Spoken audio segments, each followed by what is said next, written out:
Hi guys, today we'll be doing unit standard 121 5 use the writing process to compose text required in business environment. It's NPF level 4. It has 5 credits. It is in the field of physical, mathematical, and computer science. The purpose for this unit standard, uh, learners learners requires to follow a process in writing text and reports required in business. It is intended to promote clear, unambiguous communication in plain language and to improve the quality of written reports and other texts that are specific to a business environment. Required a particular format and may include specified legislated requirements. The unit standard enables learners to recognize and effectively use textual conventions and features specific to business text. Um, the qualifying learner is capable of using textual features and conventions specific to text, identifying the intended audience for the communication, identifying the purpose of a text, selecting the appropriate text type, format and layout for the purpose, organizing and structuring a technical text appropriately, using appropriate grammar conventions, and drafting and editing a technical text, recognizing errors and checking for accuracy, presenting the same information in different ways, and using plain language in business. Session 1. Use textual features and conventions specified to business text for effective writing. Learning outcomes for session 1. Text specified to a particular function in a business environment are identified, and an indication is given of industry specific and or legislative requirements for each text. Text specified to a particular function in a business environment are produced in response to defined requirements. The implications of not following the industry-specific or legislative requirements for a specific type of text are explained, and indication is given of the possible consequences of non-compliance. Terminology and conventions specific to a particular function in a business environment are used appropriately. Use the textual features and conventions specific to business text for effective writing. Organizations cannot operate without communication. Communication can take various forms, but all forms involve the transfer of information from one party to another. In order for the transfer of information to qualify as communication, the recipient must understand the meaning of the information transferred to them. If the recipient does not understand the meaning of the information conveyed to them, communication has not taken place. Communication is the life source of organization because organizations involve people. People cannot interact with each other without communication. And in the absence of communication, everything would grind to a halt. For example, the workers in an organization would not know the organization objectives, so they would not strive to achieve the organization's objectives. The workers in an organization would not know what their roles and responsibilities are, so they would not be able to carry out their daily tasks and duties. Successful organizations strive not only for communication but effective communication. When working with groups of people on different levels in an organization and in your various departments, one needs to make sure that when you compose communication, it is in line with what their requirements are. You'll root throughout this on your own, as this is compulsory for you to go through each unit standard before I were to facilitate. So that this is an example of a report on stock control terms of reference. The manager of the organization gave instruction on the 21st of January 2007 that an investigation should be conducted into the serious problem of stock checking and pilfering at the end of each year, and that a possible solution must be agreed on. There's the procedure, the office card index, as well as the bin card system at the warehouse was investigated in the matter. And number two, the company auditors were also consulted in that matter. So there are findings and there's a conclusion. And to that, you read through that on your own.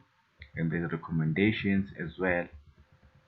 So basically this is an example of a report, so you go through that on your own before you were to attempt to write your formative and summative. So let's continue with the lesson. Session 2, identify and collect information needed to write the text specific to a particular function. The learning outcomes are the intended or incidental audience for whom the text is to be written are identified for a specific field or subfield in order to focus the information needs. The purpose of the text is identified within a specific field or subfield and according to the information. Questions are asked to help understand client needs and to focus information gathering. Information required for the document is assessed from a variety of sources. Information assessed is checked for accuracy, bias, stereotypes, and other offensive details. The focus of the proposed text is defined and decision is made about what information should be included or omitted in order to ensure the focus. A checklist is created to facilitate reflection and editing. Identify and collect information needed to write a text specific to a particular function. Writing a letter can be a very daunting task and must be taken on with a professional outlook on the matter. There are writing tips, writing techniques for cover letters, adverts, brochures, sales literature, and reports. Writing letters, reports, notes, and other communication are important skills for business and personal life. You go through that on your own. The best rule for the safe use of apostrophes is to restrict their use simply to possessive. There's an examples of that. The team played its part. It should be the team played its part. You check that. It's true possessive. It's like his, my, hers, theirs, etc. And does not use the possessive apostrophe. It's been a long day. It should be. It's been a long day. It's in. It is an abbreviation of it has. So you go through that on your own as well.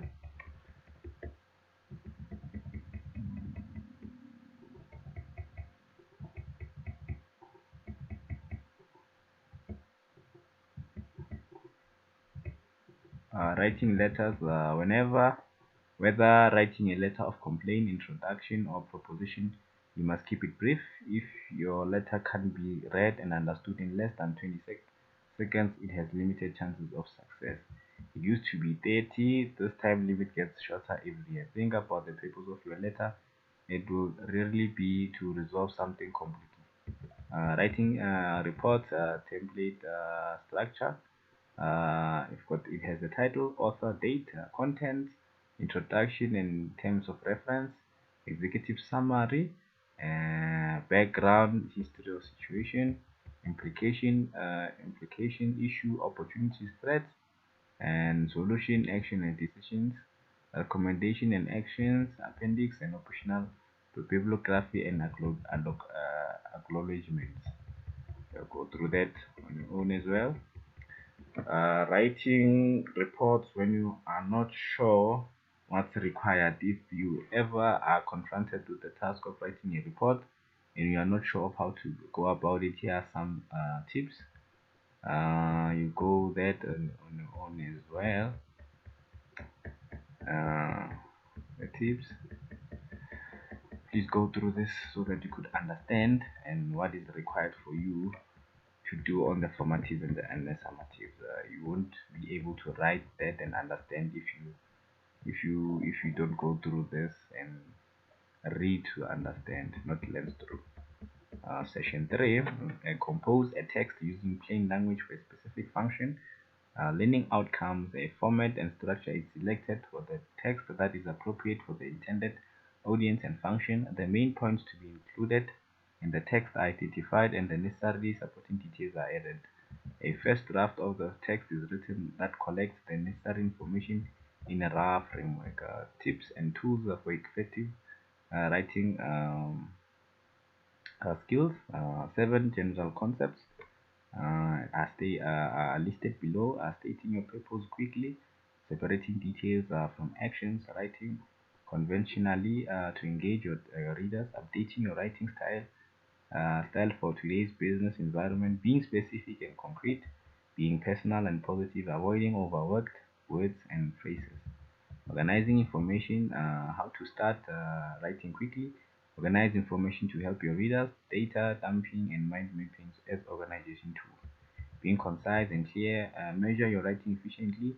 Recognize and eliminate unnecessary words, phrases, and repetition. Techniques for writing concretely: substitute heavy, confused phrases with simple language. Using strong verbs: how strong verbs improve writing. Identify and avoid must and passive verbs. Writing letters, salutations, and openings that get attention. Effective transitional sentences and closing.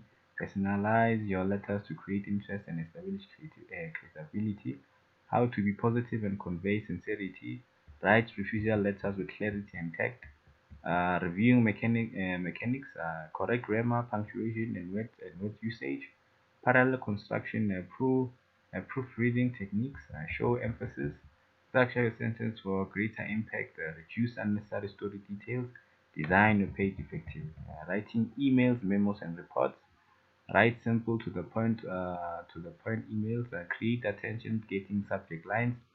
How to write a strong lead sentence. Use a reader-friendly layout to emphasize main ideas. Best practice of email etiquette. Organize your findings into a concise, effective format. Design strong paragraphs to state your case powerfully. Add graphic elements to organize and support your ideas. And finally, use an effective format for proposal. 10 tips for effective email.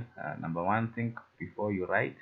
Remember that you can always deny that you have said it. Number three, keep your message concise. Four, remember that email is not necessarily confidential. Some companies will retain the right to monitor employees' messages. Five, don't attempt to discipline your readers. It's unprofessional to lose control in person. To do so in writing usually takes just makes the situation worse. Don't spam your readers. Number six, don't send them unnecessary or previously message. Number seven, don't type in all caps. It looks like you are yelling at the readers. Number eight, don't type in lower cases unless you are in EE Cummings. If you violate the rules of English grammar and usage, you make it difficult for reader to read. Use the subject line to get number nine. Use the subject line to get the reader's attention.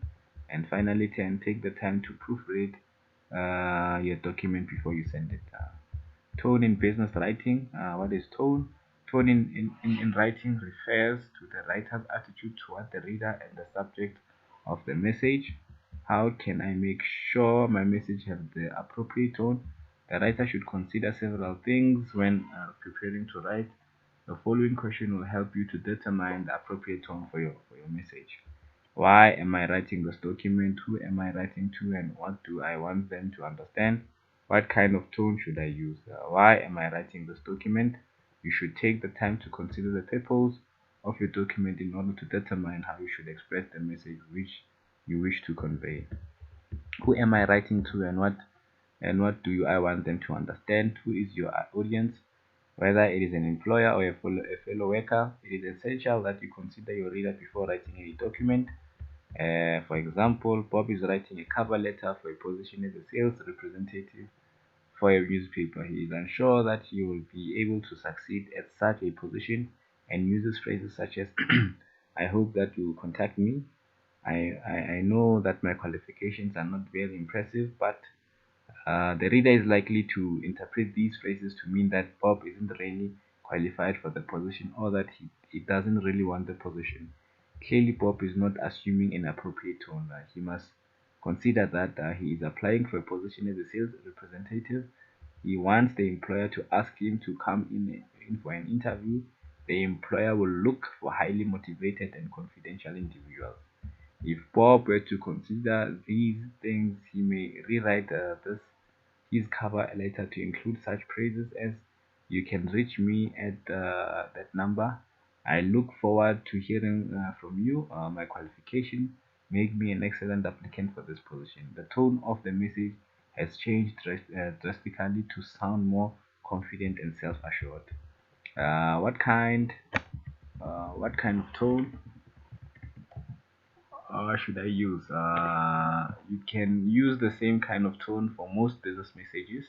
The business writer should strive for an overall tone that is confident, courteous, and sincere, that uses emphasis and subordination appropriately, that contains a non discriminatory language that stresses the you attitude, and that is written in an appropriate level of difficulty.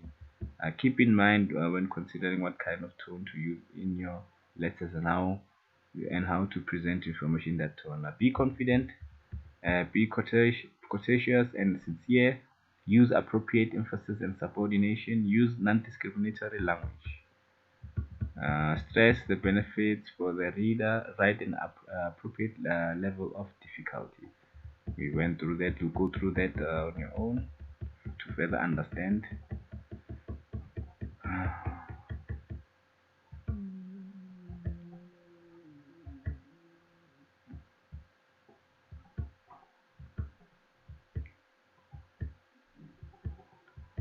What kind of tone I use with a negative message is it is especially important to consider the tone when you are writing a negative message. In a negative message, as is a document that rejects a job offer or denies a request, be sure to assume a tone that is gracious and sincere. Uh, you go through that on your own. Word choice versus passive voice. Make life easier for you and your reader. More often than not, short sentences within written in active voices will more clearly communicate your thoughts. In active voice, the doer subject comes first and does the action. You go through the examples below on your own. Use a singular verb with titles, and when defining words, The Outsiders remains one of my favorite books. You'll go through that examples on your own too. Your semicolons are frequently misused. Semicolons are very different marks of punctuation from commas. Colons have a very different use than semicolons unless you are writing a sentence presenting a list of items or a series of ideas. You go through that in the organization, cutting your work, go through that on your own. Uh, top 10 tips for writing a better business letter. Business writing has only two goals: to make people understand you and to get them to take some action. Your readers take the proper action only when they know not just what you say but what you want to do. Do you want them to buy your product, services, or service? Confirm a decision simply like you and think you are good to do a business with. Please go through that as well on your own. Uh, to write effectively, to say what you mean and to make sure your readers understand, you need to keep these 10 rules in mind. Write concisely, be complete. Number 2, use nouns and verbs. Number 4, write actively. Number 5, be specific. Write interesting sentences. Number 7, write to your reader, not write to your readers, not down to them. Most people understand far more words than they use, either in writing or speech. If you read any general how to book, business letter, newspaper, or even these writing guidelines, you find each written at roughly the same level of language. You go that. Please go through that on your own. Use a positive tone. Be correct and be clear. Number 10. Writing effective business email. Please go through that on your own.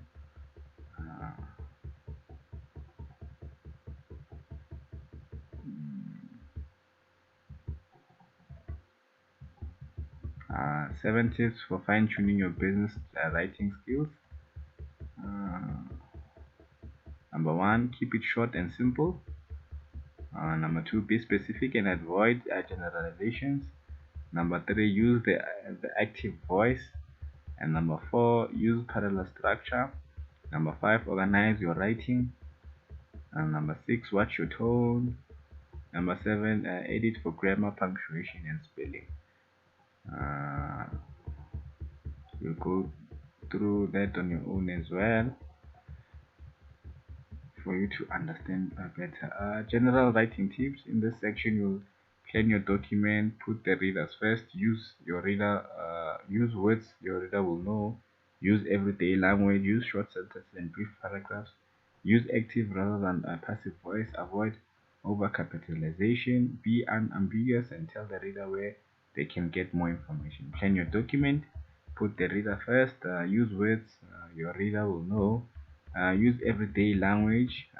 Your writing will be easier to understand and much more reader friendly. It is if it's in the plain everyday language. Of course, plain English isn't merely a matter of replacing pompous words and with plain ones, but it's good to start in the same kind of language you would use if you were talking directly to the reader. Here are some examples expressions commonly used in business letters and other written communication with some clear alternatives. Please use short sentences and brief paragraphs. Use rather than passive voice. Avoid overcapitalization. Be unambiguous. Please go through that on your own. And that's it for 12154 unit standard. Let's go through the formative assessment. Uh, when completing these general information on the formative assessment, please your learner and full names, your ID number, organization will be Popang, unit, department, system development, contact details, your email address, workshop venue is Popang, facilitator name will be Kabelo David Mashilo, date started, the date that we started and the date that we started this formative assessment and the date completed. So the assessment preparation checklist. Uh,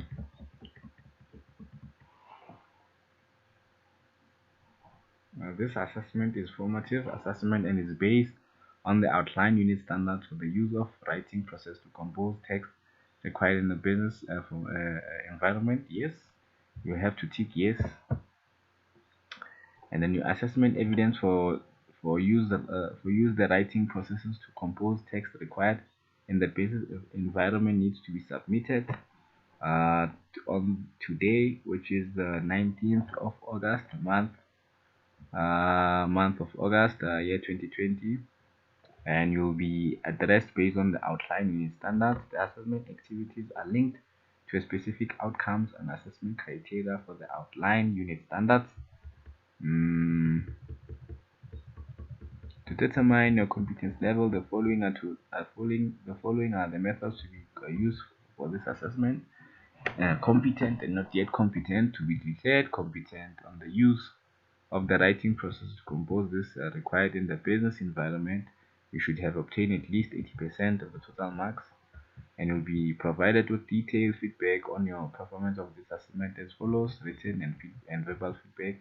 Should you be declared not yet competent on this assessment, you'll be entitled for a reassessment opportunities. You will be required to provide the assessor's feedback on the assessment procedure. This is to assist in improving the assessment practices. Your results of assessment and portfolio of evidence information will not be provided to any person without your written consent. Your declaration, your signature, and the date. Let's go to activities for session 1. Activity 1, you'll have to explain how you will identify and use the text according to a specific business environment for 5 marks. Activity 2, explain how you will identify and use the text according to the function you wish for it to serve in the particular industry for 4 marks. Activity 3, write a report on the use of chemicals on the floors of an office environment to the members of the cleaning staff, 5 marks. Activity session 2. Activity 4, identify and collect information needed to write a text specific to a particular function, for 5 marks. And activity 5, explain the typical structure template for writing a report, 5 marks. And activity 6, explain the writing report when you are not sure what is required, 5 marks. And activity 7, discuss and agree the report specification with the person requesting it. Is for 4 marks. Session 3, activity 8, list the tips and tools for effective writing skills for 8 marks. And activity 9, describe the 10 tips for effective email. That's for 8 marks. And activity 10, what is the tone? It's for 8 marks. And activity 11, how can I make sure my message have an appropriate tone? And it's for 4 marks. And activity 12, explain general guidelines to keep in mind when considering what kind of tone to use in your letters, for 4 marks. And activity 13, describe the kind of tone should I use with a negative message, as for 4 marks. And activity 14, in your own words, explain the word choice, active and versus passive words in your own words, guys. That's for 4 marks. And activity 16, give an explanation on writing an effective business email, for 4 marks. And activity 17, give an explanation on 7 tips for fine-tuning your business writing skills, for 4 marks. And activity 18, describe the examples of expression commonly used in business letters and other writing communication with other clearer alternatives, for 4 marks. That's it with the formatives. Let's go through summative assessment.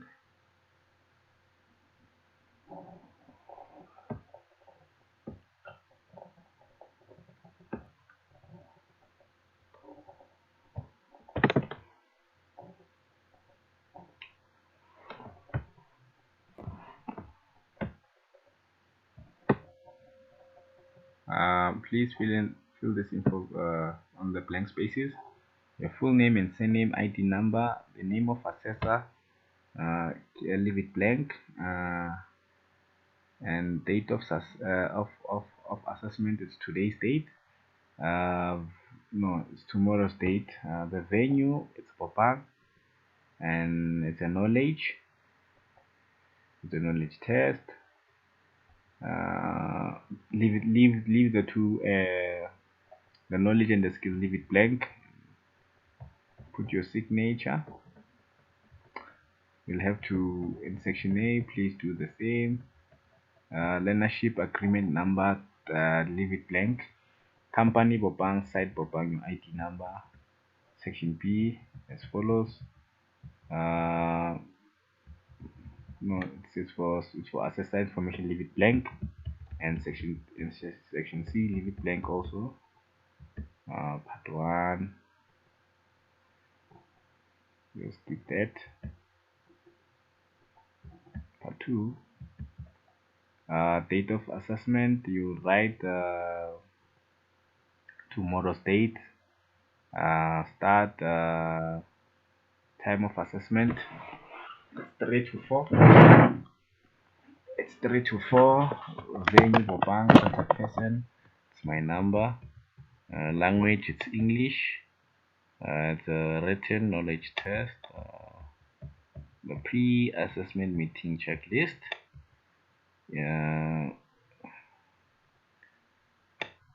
You'll be writing this as a summative, knowing that you have gone through your learner guide, and you understand what is required for you to do, and doing your formatives is the first step for you in terms of saying you are ready to write this assessment. So you will require, for you to write the summative, you are required to go through your learner guide and do your formatives. So this unit standard that you have done on this video, you know what is it about, and the date, it's tomorrow. It's tomorrow's date, and time, it's 3 to 4. Venue, it's for Bang. You know the purpose of this assessment is for you to test you whether you are competent, and we can grant you the credit for you. So we have no learners that are disabled so far. Uh, we haven't experienced that in our learning environment so far. And I have explained this before. Then RPL is in the process. Uh, RPL is the formal acknowledgement of the knowledge and capabilities that people possess as the result of prior learning. The process of RPL acknowledges that this learning may have occurred through formal, informal, or formal means, through study that you have been doing currently, and the work that you'll be doing when you do your practical, or other experiences, life experiences. RPL is the practice through which learning in the workplace or in the community or in an organization or cultural activities is assessed for access and accreditation purposes. It rests on the assumption that socially useful learning is not reserved for formal learning institutions. It is assumed that valuable knowledge is produced by human beings in many different contexts, and that such knowledge can be articulated, assessed, and recognized. So, so you need to know to understand that RPL is in the terms of purpose, processes, and the related benefits and challenges. So yes, guys, as I've explained with an RPL, uh, we have managed to go through that. So let's go through our summative. We have to sign that and declare. So yes, guys,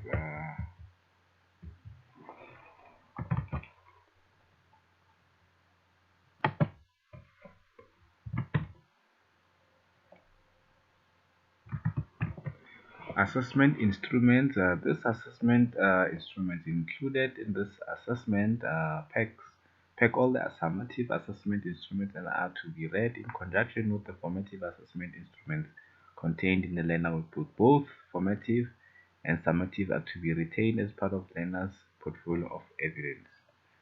A number of assessment instruments contained in this are workplace knowledge-based questions. This means that you'll arrange with the learner at the time. Okay, let's go through the activity, the summative activities.